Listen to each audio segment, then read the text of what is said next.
Oh, don't you cry for me, 'cause I come from Alabama with my band. All right, welcome to the program today, folks. Full buffet of news, and I think we're going to have some tasty new treats that you're really going to enjoy today. We're going to get warmed up with some fun new activities we like to call scanning the socials. Where we'll be taking a look at our Power Hour Facebook page to review some of the recent comments from our loyal listeners. Before we kick things off there, I'd just like to update everyone that Elon Musk's recent purchase of Twitter has allowed me to resume my original Twitter handle, @Ray. It has been reinstated. So it once again means you no longer have to get your unfiltered hot takes from my pseudonym account @BirdDogAndBeaver.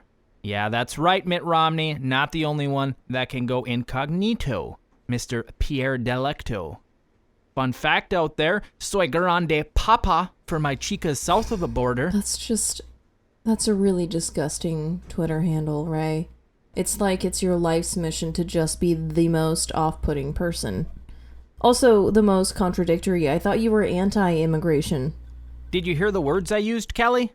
I said south of the border, meaning they remain south of the border. Ray's got no problem with a little exotic Mex in his texts, as long as they aren't filtering into the country. Okay, yep. So we're just going to move forward.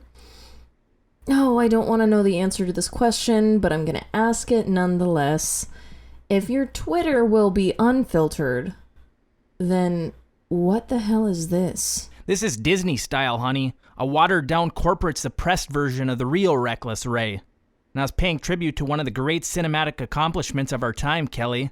Why don't you look into it? One Flew Over the Cuckoo's Nest. 1975 Academy Award-winning Best Picture. Maybe if you had a little appreciation for culture. I'm aware of the film and the reference, Ray. That guy from the Lakers games playing some perved up old guy. I can see why you identify with the character, really.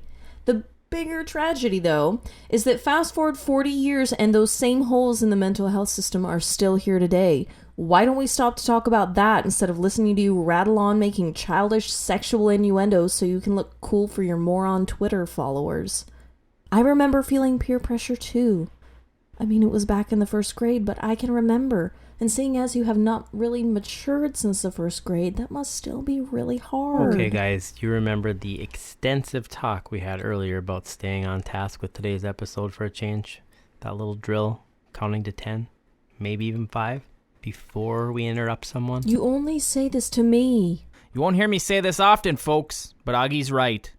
And if we're going to get off track, it's certainly not going to be on some nonsense liberal agenda item like mental health. More walls, more guards, more electroshock. That's as complicated as it needs to get on the subject. That said, let's dip into some of those Facebook posts and get a pulse from my fan base. If you can't tell, I'm giddy today, folks. Just giddy. Don't you mean our fan base, Ray? No, I do not, Kelly. No, I do not. You see? He antagonizes me, and then when I speak up, Augie, your frickin' holier-than-thou mediator complex kicks in, and you create this sexist narrative where the man can say whatever he wants, but when I speak up, I get reprimanded for it. It's bullshit. All right, Augie, go ahead and read our first comment. I believe it was Ted from Tampa. Augie, Ted from Tampa, what's the holdup here? Read it. You seem extra keen for me to read this one. Well, of course he does. He's obviously already read this one. Augie, the damn quote!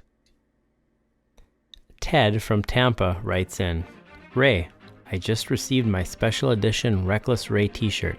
It fits like a glove and the new graphic is so sharp. The bald eagle wearing a gold crucifix with an American flag in one hand and the Constitution in the other, while it flies over the Statue of Liberty, is just so lifelike, I can't even believe it. And having Lady Liberty carrying her AK-47, just a brilliant touch, Ray. I absolutely cannot wait to be the best dressed guy at the Rifle Club this week. Best $39.99 I ever spent. Now, you know Ray's not one here to toot his own horn, but... Yeah, okay, sure. But anyway, old Ray here had a pretty sizable contribution in the design of that shirt. I'm always happy to contribute to the fashion scene here in the Central Corridor. And Ted, I don't want to give away any big surprises here, but I think you're going to be very pleased with next month's special Mount Rushmore edition. Just in time for 4th of July.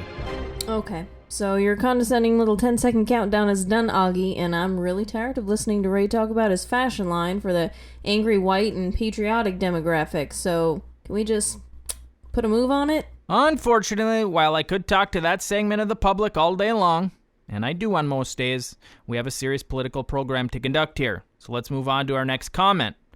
Looks like this next one is addressed to Augie. Well, I'll be a sandbagging son of a bitch. Kelly, why don't you go ahead and read this one for our listeners? Oh my god, you're actually acknowledging me as a co-host? Thank you, Ray. That'd be my pleasure. So Diane from Del Rey posted, Augie is such a breath of fresh air. I wish our daughter, who just moved back in with us after finishing art school, would bring home such a polite, low-energy young man like Augie, instead of the parade of virile beach volleyball players and indie musicians she usually brings home. My husband and I haven't gotten a good night's sleep in what seems like months.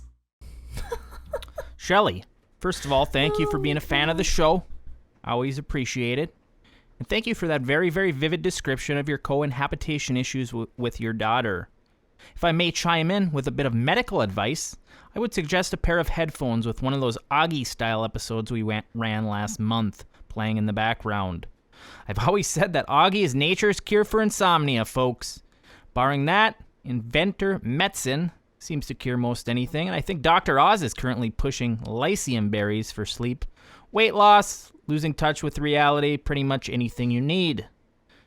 As for your daughter, she seems like a nice girl. If she's ever in need of a place to stay, you tell her old Ray received his discreetly packaged monthly prescription from a Roman and is single and ready to mingle. Jesus, Ray, you just identified yourself as quote-unquote old Ray, yet we've already established that she's fresh out of school. Don't be a creep. Well, you're the damn one always saying I need to reach out to more of our younger listeners. Make up your mind, Kelly. Listen, I can see you're feeling a little left out here, so let's see if there's anything way, way down on the message board for you. Let's scroll through here. Okay, nothing on page 1, nothing on page 2. Oh, look at that. All the way to page 3. Larry from Lancaster. Larry. What a guy Larry was. Okay, page 4, still nothing, still nothing. Oh, finally. Kiki from Cocoa Beach writes in. What? This must be foreign or something here, Augie. I'm having a hard time making this out. Somebody get me my readers here. What was her name again? Kiki from Cocoa Beach writes, K love ya girl? I don't know. Don't know how. Well, that's English, I guess. Ya all D with that little. What is this little purple fruit here, Augie? Ray boy is sus. Keep it real. Be kind and stay humble forevers. Augie, can you tell what the I just read? Okay, I think I can help. So, she said, Kay, love you, girl. Don't know how y'all deal with that little, eggplant emoji, if you will. Ray. Boy is sus. Keep it real, be kind, and stay humble forever. Could we just go back to that whole polite young man, low energy comment for a minute? I would just like to say, for the record, that I filled in playing rhythm guitar for a Blink-182 cover band for like 3 months one time. Didn't Blink-182 only have one guitarist? Why did the cover band need 2? It's not the point, Kelly. The point is that I am no stranger to some heated late-night post-show rendezvous myself. That's great, Augie. You held hands with some punker with a tongue ring and tattoos pissed at her daddy. I'm sure given by your use of the word rendezvous, you're absolutely slaying it out there. But right now, I'm asking you to decipher this garbage that is on our message board. You want to talk mental health, Kelly? Right there. Looks like they gave the inmates some internet time, apparently. I think sus means that our listener feels you are kind of suspicious or like shady. I seem to hear some younger people saying it at the kombucha bar. Kombucha? What the is it today? Doesn't anyone speak English anymore? And I think she is maybe also implying you have a small penis, as depicted by the undersized eggplant. Am I on the right track there, Kelly? Yeah. Yep. And more importantly, Kiki is a big fan of what I bring to the show, and she doesn't know how I deal with a dick like Ray. And she also feels that, much like every female between the ages of 16 and 26. It is Sexist. important for you to be kind and stay humble. Forever, nonetheless, because if you post that enough on social media, it pretty much automatically makes you a good person. It does. It's all there in plain English. It's not that hard to understand. English? Are you kidding me? My junior high grammar teacher, Mrs. Burt, would have slapped me upside the head for saying a sentence like that, sounding like an idiot. Once needed 7 stitches behind the ear for forgetting the apostrophe in the word don't. Now I don't think I ever made that mistake again. Ah, Miss Burt, God bless your soul.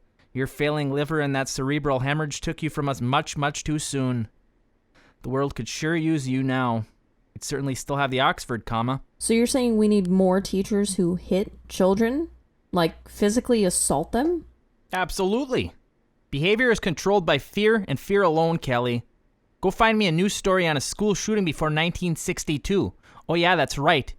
You won't. And you want to know why? Well, since it doesn't matter what I say and you're just going to drone on anyway, why don't you just say whatever false, over-exaggerated claim you're going to make and get on with it? Because they didn't exist. Because angels, like Mrs. Burt, were marching up and down the rows of desks with their rulers and gin-soaked breath, ready to strike at the first sign of insolence. Oh, I still remember the smell of that classroom, Kelly. The stench of warm urine in a poorly ventilated basement.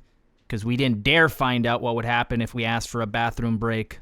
Oh, I miss those days, Augie. I really do. So you're telling me that you have fond memories of being assaulted by an alcoholic woman with a ruler when you were in the middle of puberty? Why do all middle-aged white men dream over memories that were in no way nostalgic or good? I do. And you want to know why? We just went over this, Ray. You don't need to set yourself up when you're just going to launch into the answer 2 seconds later. Because the Mrs. Burts of the world built character. It's what they did. Something your generation severely lacks. When I walked out of the classroom that early June afternoon, I knew I'd become a man. That whatever the world threw at me, I was going to be okay. That's public education. I don't even know where to begin to counter that. There's so much wrong with it. Alcoholic teachers, hitting kids. Find your zen, Kelly. Find your zen. I think we need to start implementing the Montessori approach. Monta what? Great. More f***ing foreign language again. What is it today, honestly? She's referring to the Montessori approach, Ray. It's a trendy new private school philosophy where there's no rules, no expectations. You get to just kind of do whatever you want. I think it's based on something called a growth mindset. Is that right, Kelly? It's so much more than that, Augie. It's about nurturing a child's full potential. You let them be in charge of their development. If they were born to be an artist, then you let them do art all day. It's that kind of thing. Well, what about math? Math is not for artists, Augie. Neither is reality, apparently. So it's going to be like that. Okay. You know, yet again, you sink to new lows, Augie. Not understanding the institutional changes and educational revolution that is needed to promote individualization and self-actualization is just abysmal. Well, maybe not, but I'd settle for the revolution of anyone under the age of 25 being able to get me correct change on a cup of coffee for once. God damn it, Augie. I don't know what's gotten into you today. I don't know if it's the memory of that little warp to a girl that's got you all stiffied up or what, but I like what I'm hearing today. I didn't think you had testicles up until right now. As much as I hate to put up brakes on this growth we're seeing, but we do have to take a few moments for a word from our sponsors. So Augie, you put a bookmark on this page, and we'll pick it up right where we left off with all the snowflake bashing. Damn it, Augie. Invigorating. I'm not trying to bash anybody. I'm just saying that it might be practical. That's right, Augie. to... You stay right there. Let the hate flow through you. Let the hate flow through you, Augie. Harness your anger. What are you, the Emperor?